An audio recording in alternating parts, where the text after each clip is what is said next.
اهلا بيكم في قناه انا وطفلي. اوقات كتير بنتفاجئ بولادنا قاعدين بيكلموا نفسهم لوحدهم، مره تلاقي بيحكي حكايه ومره بيضحك ومره بيزعق وكأن في حد معاه، وطبعا ساعتها بتقفي مع نفسك وتسالي هل ده طبيعي ولا ممكن يكون وراه مشكله. في الفيديو ده هجاوبك على كل الاسئله دي، وهنفرق بين السلوك الطبيعي اللي مش محتاج قلق والحاله اللي لازم تتعرض على متخصص فورا. اولا، هل الكلام مع النفس طبيعي؟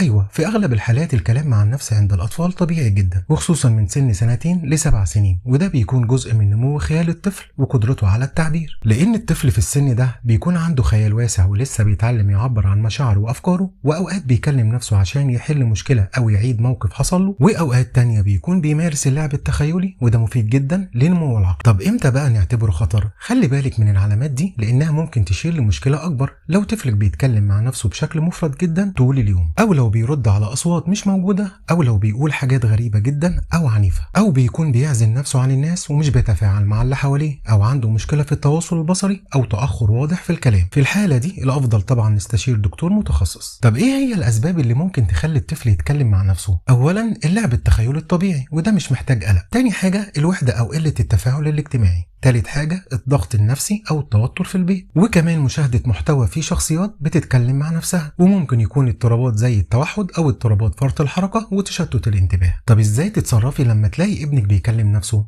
أهم حاجة ما تتخضيش، ده مش دايما معناه إن في مشكلة. أول حاجة، راقبي الموقف بهدوء واسألي بلطف كنت بتتكلم مع مين، وشوفي رد فعله. لو كان كلامه تخيلي ولطيف شاركيه وخليه يحكي لك اكتر. لو حسيتي ان في كلام عنيف او غريب، هنا يبقى لازم نعرضه على متخصص. كمان هقولك على كام نصيحة مهمة. لازم دايما توفري مساحة آمنة للطفل يعبر فيها عن خياله، وكمان تقللي من المحتوى العنيف او المبالغ فيه اللي بيتفرج عليه، وتشجعيه على التفاعل مع اطفال تانيين من سنه، وتخليه يعبر بالرسم او اللعب عن اللي جواه، ودايما تتابعي نموه العقلي واللغوي بانتظام. وفي النهاية لو الفيديو ده فادك وخلاكي تشوفي الموقف بشكل اوضح، ما تنسيش تعملي لايك واشتراك للفيديو علشان تتابعي كل جديد عن تربية الاطفال والصحة النفسية والسلوكية ليهم. وسيب لنا في الكومنتات هل لاحظتي ابنك او بنتك بيتكلموا مع نفسهم، وايه اكتر حاجة شدت انتباهك في الفيديو ده. واشوفكم على خير في فيديو جديد.